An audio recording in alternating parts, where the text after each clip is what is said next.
Well, thank you, and thanks to all the gathered delegates and luminaries and media professionals, and thanks especially to the hosts of the Munich Security Conference for being able to put on such an incredible event. We're, of course, thrilled to be here. We're happy to be here. And, you know, one of the things that I wanted to talk about today is, of course, our shared values. And, you know, it's great to be back in Germany. As you heard earlier, I was here last year as United States Senator. I saw Foreign Secretary David Lammy and joked that both of us last year had different jobs than we have now. But now it's time for all of our countries, for all of us who have been fortunate enough to be given political power by our respective peoples, to use it wisely to improve their lives. And I want to say that, you know, I was fortunate in my time here to spend some time outside the walls of this conference over the last 24 hours. And I've been so impressed by the hospitality of the people, even as, of course, as they're reeling from yesterday's horrendous attack. And the first time I was ever in Munich was with my wife, actually, who's here with me today, on a personal trip.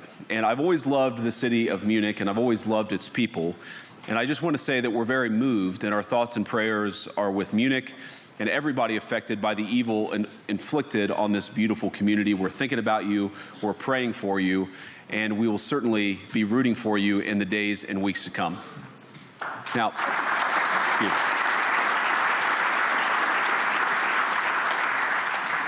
I hope that's not the last bit of applause that I get, but we gather at this conference, of course, to discuss security, and normally we mean threats to our external security. I see many great military leaders gathered here today.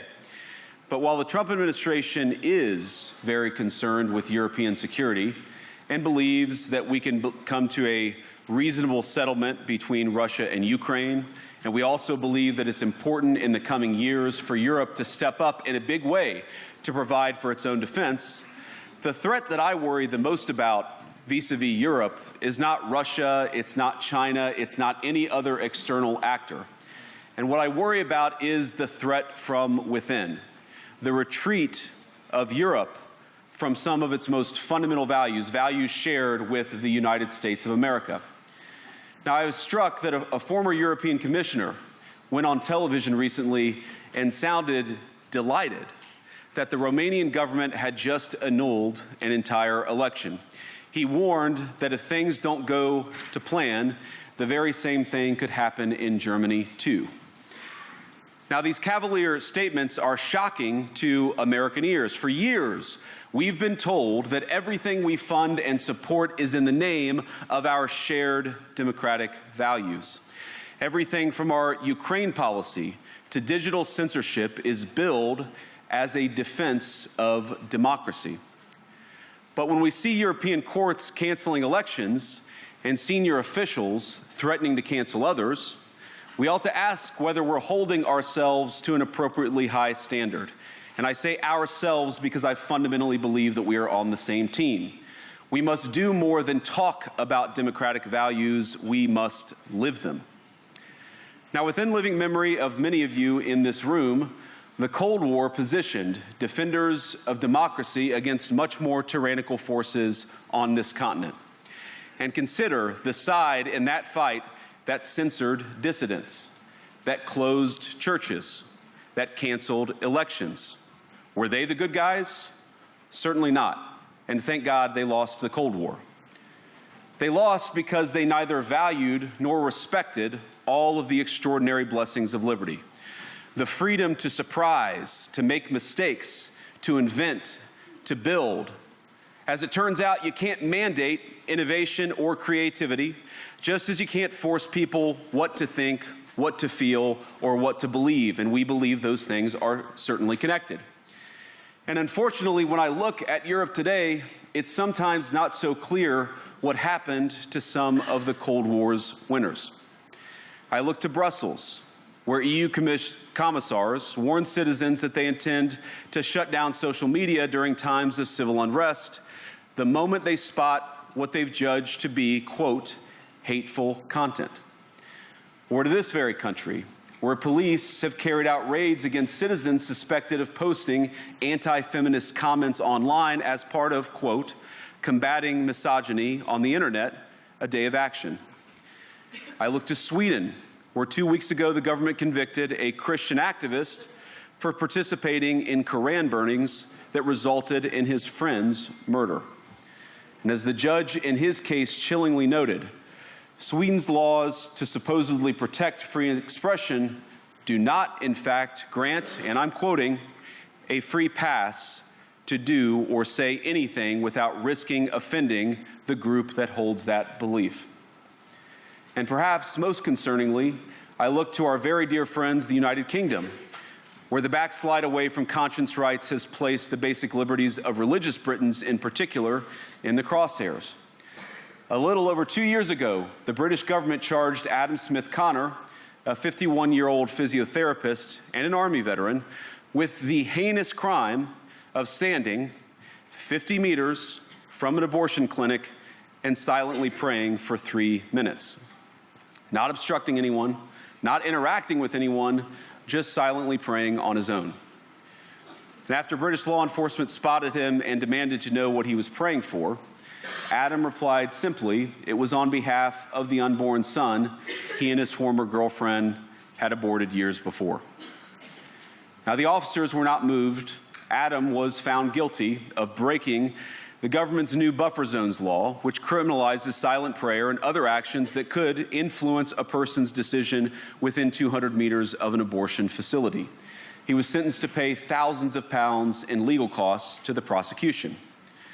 Now, I wish I could say that this was a fluke, a one-off crazy example of a badly written law being enacted against a single person. But no, this last October, just a few months ago, the Scottish government began distributing letters to citizens whose houses lay within so-called safe access zones, warning them that even private prayer within their own homes may amount to breaking the law. Naturally, the government urged readers to report any fellow citizen suspected guilty of thought crime. In Britain and across Europe, free speech, I fear, is in retreat. And in the interest of comedy, my friends, but also in the interest of truth, I will admit that sometimes the loudest voices for censorship have come not from within Europe, but from within my own country, where the prior administration threatened and bullied social media companies to censor so-called misinformation. Misinformation like, for example, the idea that coronavirus had likely leaked from a laboratory in China. Our own government encouraged private companies to silence people who dared to utter what turned out to be an obvious truth. So I come here today not just with an observation, but with an offer. And just as the Biden administration seemed desperate to silence people for speaking their minds, so the Trump administration will do precisely the opposite, and I hope that we can work together on that. In Washington, there is a new sheriff in town, and under Donald Trump's leadership, we may disagree with your views, but we will fight to defend your right to offer it in the public square, agree or disagree.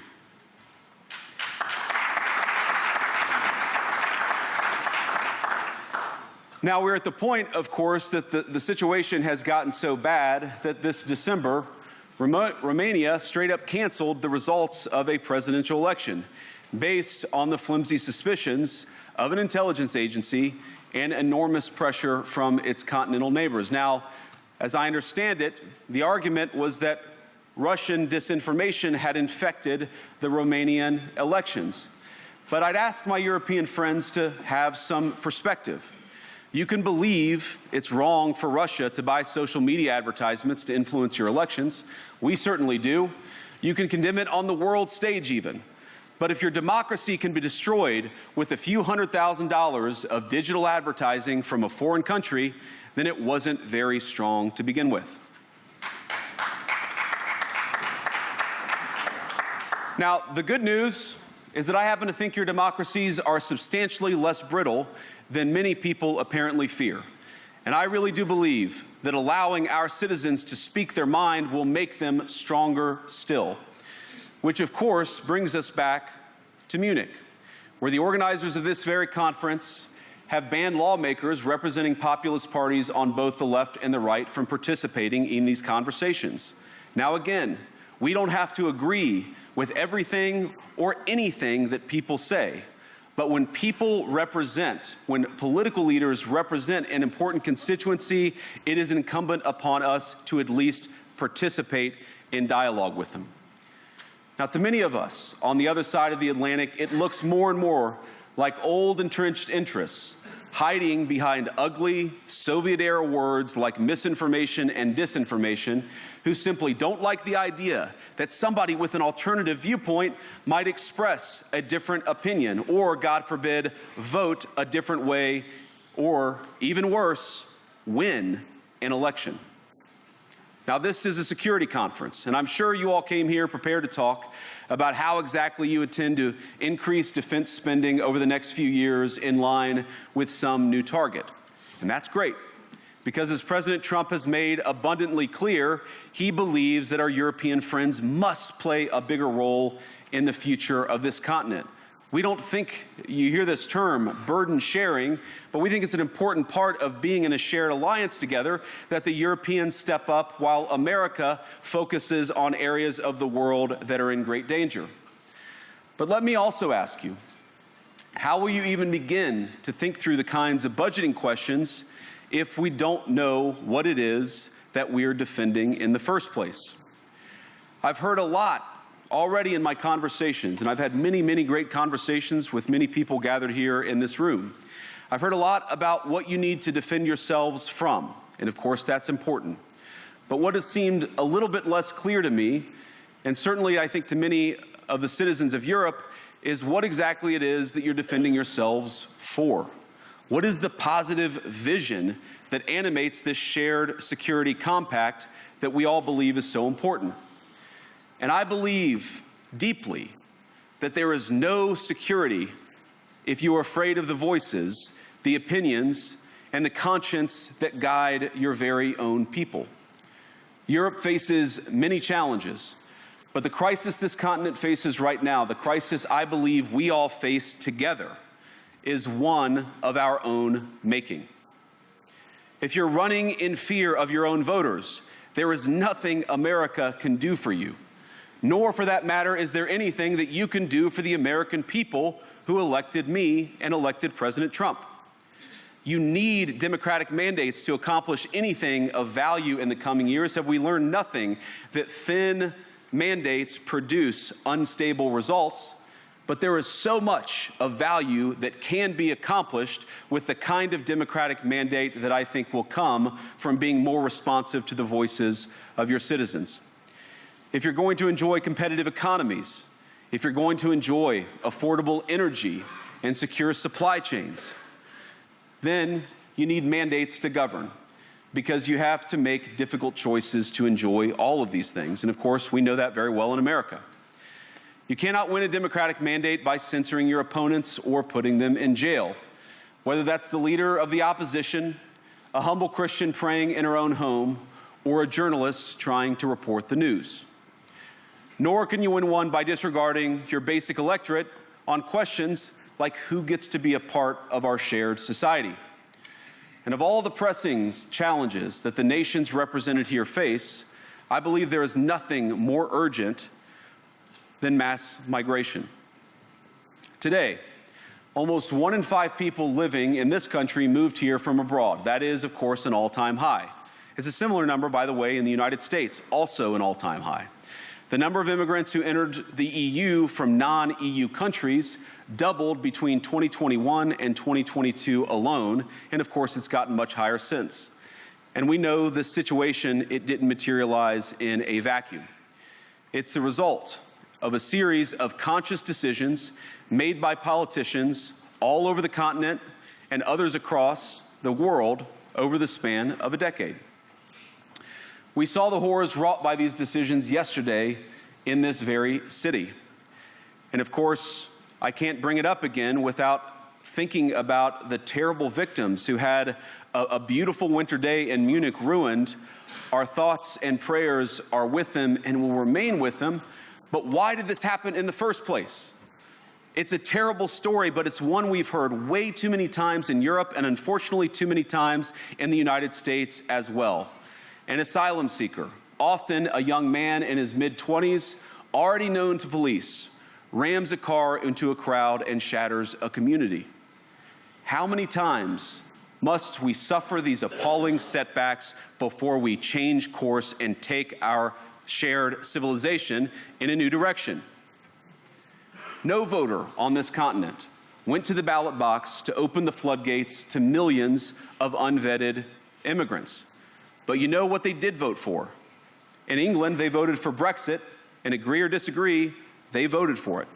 And more all over Europe, they're voting for political leaders who promise to put an end to out-of-control migration. Now, I happen to agree with a lot of these concerns, but you don't have to agree with me.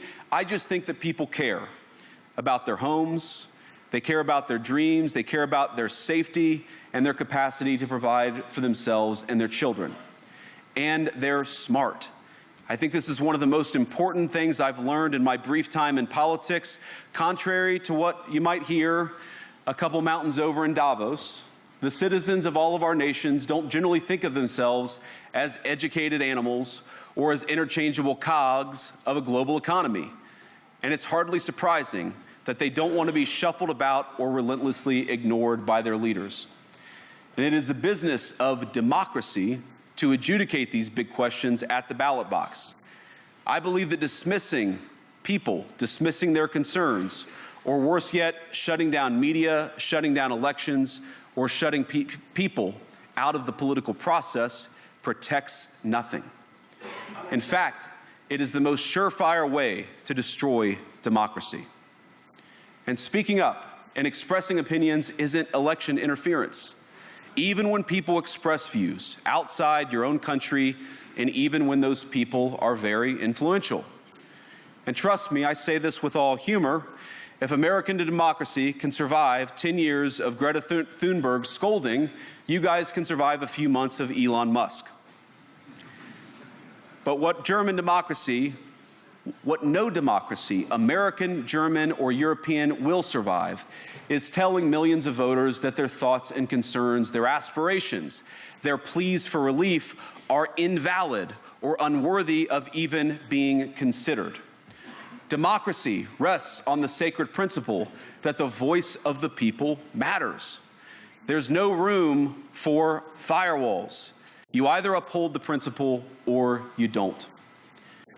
Europeans, the people, have a voice. European leaders have a choice. And my strong belief is that we do not need to be afraid of the future. You can embrace what your people tell you, even when it's surprising, even when you don't agree. And if you do so, you can face the future with certainty and with confidence, knowing that the nation stands behind each of you. And that, to me, is the great magic of democracy. It's not in these stone buildings or beautiful hotels. It's not even in the great institutions that we have built together as a shared society. To believe in democracy is to understand that each of our citizens has wisdom and has a voice. And if we refuse to listen to that voice, even our most successful fights will secure very little. As Pope John Paul II, in my view, one of the most extraordinary champions of democracy on this continent or any other, once said, "Do not be afraid." We shouldn't be afraid of our people, even when they express views that disagree with their leadership. Thank you all. Good luck to all of you. God bless you.